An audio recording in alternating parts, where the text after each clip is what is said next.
In this lesson, we're going to begin graphing rational functions. And so here are the 7 steps that we're going to take to graph these. First, we're going to find the domain. And so that's what we did in example 1. Then we're going to find vertical asymptotes, which we did in example 2. And then third, we're going to see if there's any holes, which we had one example of a hole in example 2C. Now, if I don't have any holes, my domain and my vertical asymptotes are going to look the same. If I have holes, then my holes plus my vertical asymptote will equal my denominator. So the denominator and the vertical asymptote will be the same if you have no holes. If you have holes, your denominator will be your vertical asymptotes and your holes together. Then the fourth thing we're going to do is find any horizontal or oblique asymptotes. 5 and 6 are to find your x-intercept and your y-intercept. You find your x-intercept by letting the numerator equal 0 and solving for x. And you find your y-intercept by letting x equal 0 and solving for y. And then 7, we're going to make a table to find other values. We really need to find those values for our holes. Instead of making a table, though, we're going to use our calculator. And we can either use our calculator to just kind of get a general idea of what our rational function is going to look like, or you can also use it to find the table and use that table to plot some points. And so I'll show you both of those. So here is our first problem. I'm going to keep this right over here for us. So it says, find all asymptotes, x-intercepts and y-intercepts for the following rational functions, and then sketch a graph. So let's factor this to begin with. Can't factor the top, but the bottom.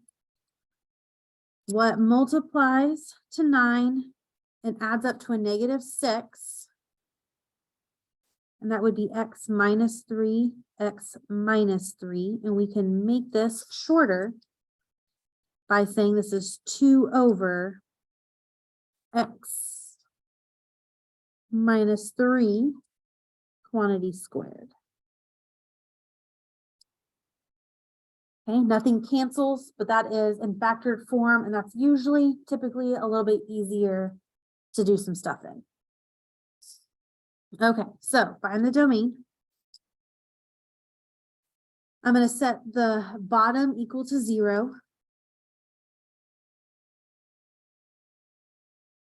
And solve to get rid of that squared.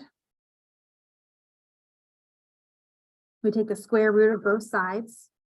So my square root and square cancel, and I'm left with x minus 3. The square root of 0 is 0. And I'm actually saying this is what x cannot equal, right? And so that's going to tell me that x cannot equal 3 for my domain. 2, find any vertical asymptote. So because nothing canceled here, this is my vertical asymptote. So if we were to solve the same thing the same way, take the square root, add your 3, we get a vertical asymptote at x equals 3. So let's go to our graph, and we're going to put in that dotted line of x equals 3. Okay, the next thing we're going to do is find any holes. Well, this has no holes. And we have no holes because nothing canceled. Because nothing canceled, we have no holes in this rational function. 4, we need to find any horizontal or oblique asymptotes.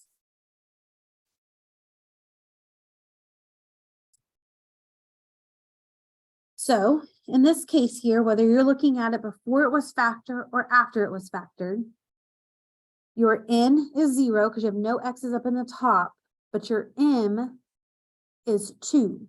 Here you have an x squared, and here we know that we have x squared. And so here the numerator is less than the degree in the denominator. So this is a case 2.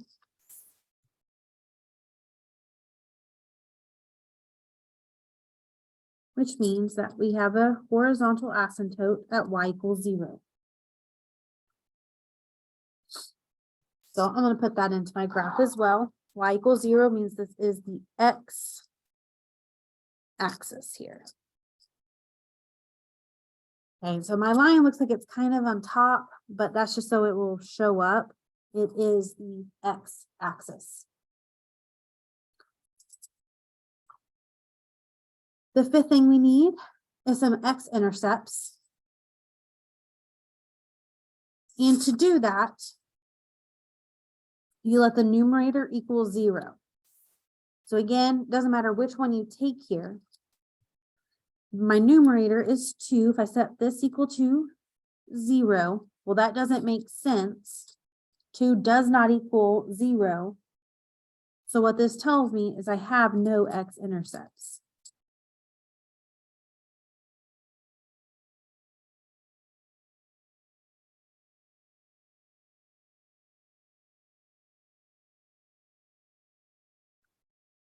The sixth thing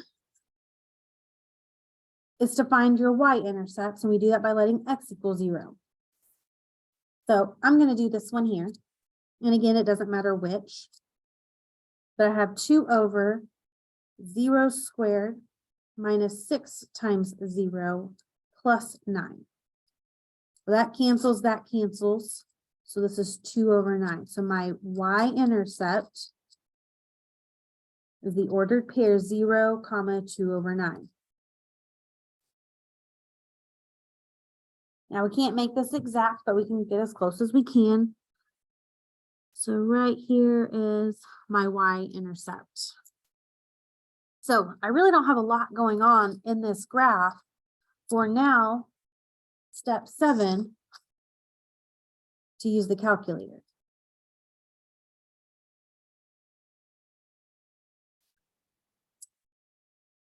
So let's fill in the holes with our graphing calculator. So I'm going to go to y equals, and I'm going to put in my function. When you do this, we're going to do the top divided by, you have to put in parentheses the bottom. So x squared minus 6x plus 9. I'm going to go to zoom, and I'm going to hit 6 for standard. And so here is my graph. So I can kind of connect the dots here.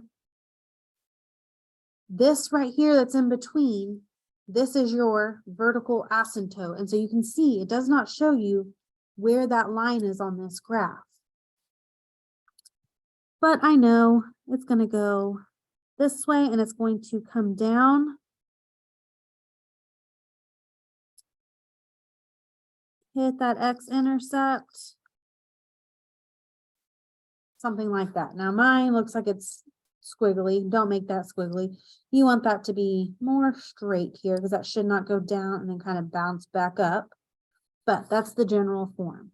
Now, if you give me this on the test, I'm going to be thrilled. If you want this to be a little bit more accurate, we can go up here to table. So I'll go second graph, and you can see a table of some points. And so you can plot some more points. And so you can see here, this is getting closer and closer to 0, our horizontal asymptote. And you can see over here at x equals 3 that you get an error, because that's our vertical asymptote. Okay, but you can plot these points and make this a little bit more accurate if you want to. But if I get this, I will be happy. Okay, let's do another example, and this example is probably going to be a little bit better because we had some no intercepts and I don't know, some things that make this a little bit more complicated to understand. So let's see how B works for us. So we have Q of x equals x squared plus x minus 12 over x plus, or x minus 1. I still want to start every time by factoring this. It's just going to make everything easier going forward. So luckily, again, this is an easy trinomial because my a is 1. So I'm looking for something that multiplies to -12, but adds up to a +1.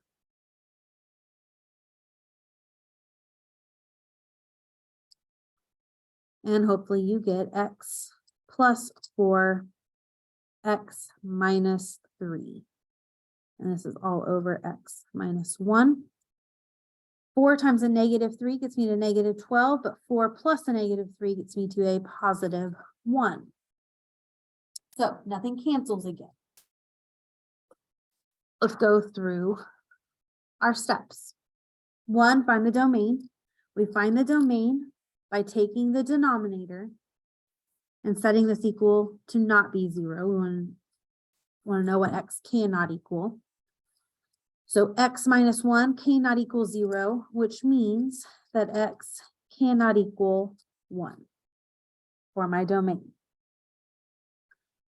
So then 2, we need to find vertical asymptotes, and we do this by almost the same way. I take the bottom and set this equal to 0, which means my vertical asymptote is x equals 1. I'm going to come along to my graph, and x equals 1 is my vertical asymptote.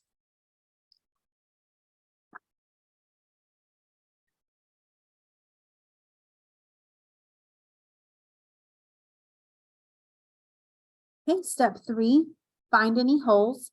Well, because I don't have any factors that cancel on the top and the bottom, I again have no holes. And I know I have no holes because nothing canceled.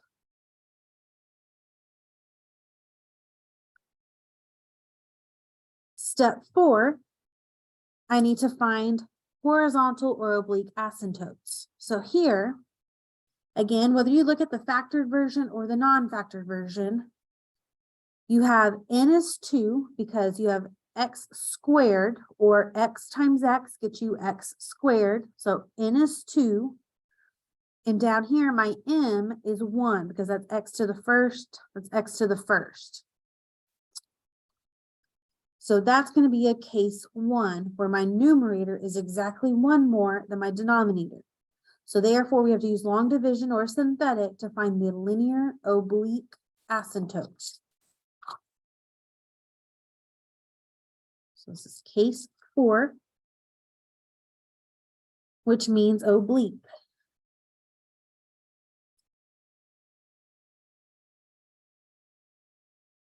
Obliques are going to be part of your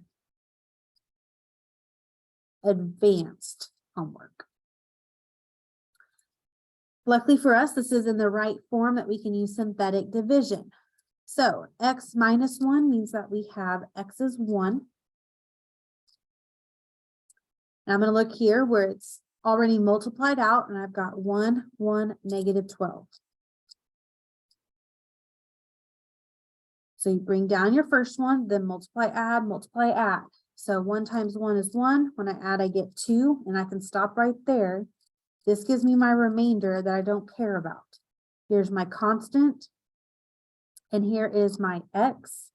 So my oblique asymptote is y equals 1x, or just x plus 2.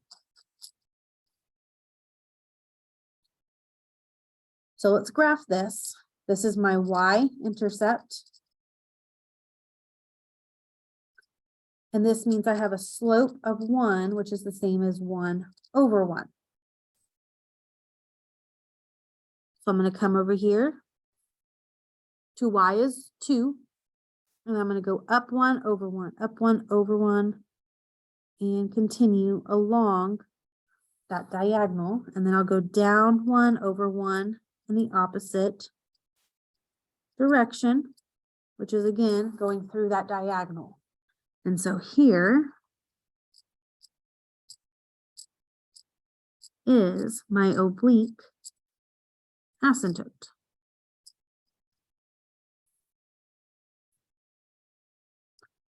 So I have my vertical, I have my oblique.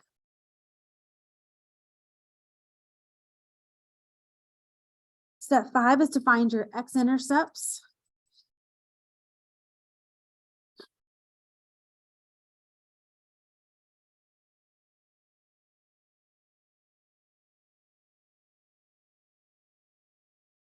And you find x-intercepts by letting the numerator equal 0. Here, it's going to be easiest to take this already in factored form. I've got x plus 4 times x minus 3 equals 0. So when I solve, I set x plus 4 equal to 0 to get x equals negative 4. That ordered pair would be negative 4, 0. And then x minus 3 equals 0. So x equals 3, that ordered pair is 3, 0. Please don't leave these as x equals negative 4 and x equals 3, because how do I know you're talking about an x-intercept? I'm going to think you're talking about a vertical asymptote. So you need to put those in ordered pairs, so we know that it's a point and not a line. So I'm going to come over here to 3 and to negative 4.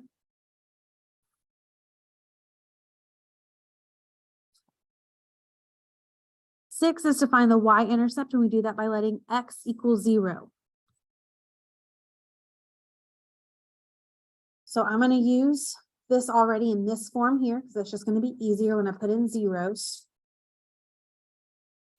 So I will have 0 squared plus 0 minus 12 over 0 minus 1.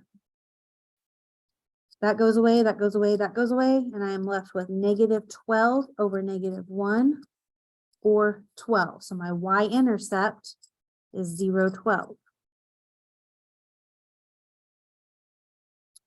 Now this is off the graph sum. Okay, but somewhere up here-ish would be 12. And so now let's put this into our calculator and see what we get. I'm going to put this one in, and I'm going to put parentheses around the top divided by a parentheses around the bottom. So y equals, I'm going to clear, parentheses, x squared plus x minus 12, close your parentheses, divide, open parentheses, x minus 1. I'm going to go to zoom standard, even though it should already be on standard, but just because. And so there you go. Again, it doesn't show you those asymptotes. So I'm kind of piecing together what I see and what I don't see. We know we have a vertical asymptote here, and we have that line going through right here. So this needs to connect these two, where this line's eventually getting closer and closer to this line, and this one's eventually getting closer and closer to this one. And then another one here where it's getting closer to this line and it's getting closer to this line.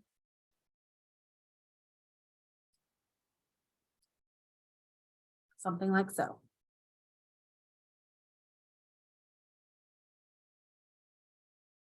Okay, and again, if you want this to be more accurate, because if I get this on the test, again, thrilled.